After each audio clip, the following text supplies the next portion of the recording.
Okay. Say your name for us. I am Amanda Price, and today I'm going to talk to you guys about to spay or neuter or not to spay or neuter. Some people believe that to neuter your pet is to take away from their life. I am here to prove to you that to neuter your pet is to prolong their life, as well as to let them live a healthier life.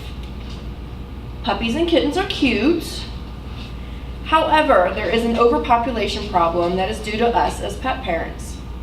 Did you know that for every one set of non-spayed or non-neuter animals, in 6 years you can end up with over 67,000 animals? That is just from one set of mother and father, and then it goes on to their offspring, their offspring's offspring. 67,000 animals. This leads to things like hoarding. Let me get through my puppies and kittens. And puppy and kitten mills. Sorry, I forgot to tell you guys that some of the pictures are graphic. I do apologize on that.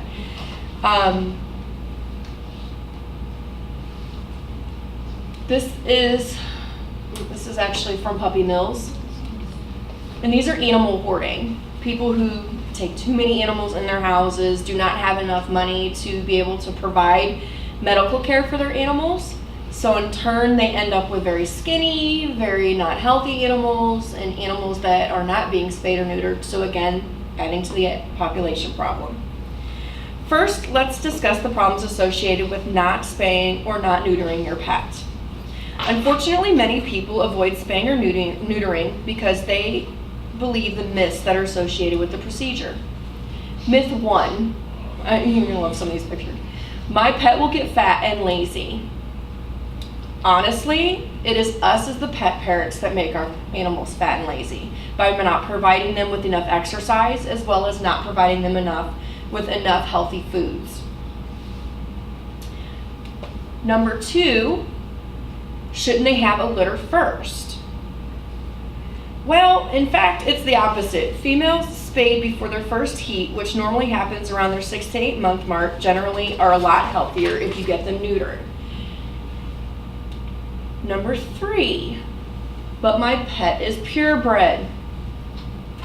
So are at least 1 out of 4 pets that are brought into animal shelters and pounds around the country. But I want my dog to be protective.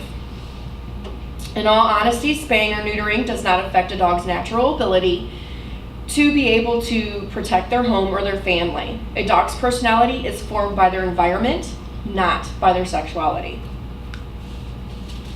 I do not want my pet to be less than a man. I used to hear this one a lot when I worked at PetSmart. Pets do not have a concept of sexual identity or ego. Pets do not suffer from an identity crisis when they are neutered. They do not realize that they're less than a man just because they are missing their man parts. I will breed my pets once and then find good homes for them, I promise. That is fine. However, for every time someone thinks to allow their animal to reproduce, they are taking away the possibility of animals that are already in pounds or shelters from getting a new home. People are naturally drawn to kittens rather than adult cats, as well as puppies to adult dogs. I know. Pound puppies and pound kittens need more homes than you being selfish and wanting your dogs and cats to breed. I do believe that, personally, the best dog you can have, the healthiest dog you can have, is actually your Heinz 57 dog, the one that's a mixed dog. There is the fear of aggression, which is a big possibility if you do not have your male dog neutered. The reasoning behind that is because their sexual hormones do come to a complete top, which then in turn can actually cause your dog's aggression problem. It causes, I guess you could say, brain waves or brain crossing, where their nerves start to get a little bit more on edge because they're not fixed. Right now, according to the American Humane Society, approximately 3.7 million animals are euthanized every year due to the fact that there are not enough willing adopters. You can have this procedure done generally around 6 months of age for both cats and dogs. However, you can talk to your vet if you feel that you want to get it done earlier. Neutering does not cost as much as you would think. You can talk to your vet to see prices that they have, or you can go to a lower cost facility. There are many places that do spaying and neutering at lower cost just so that they can help lower the overpopulation problem. According to Jennifer Bishop from the Chronicle, there are some health as well as behavioral issues that are associated with neutering, or with not neutering, I'm sorry.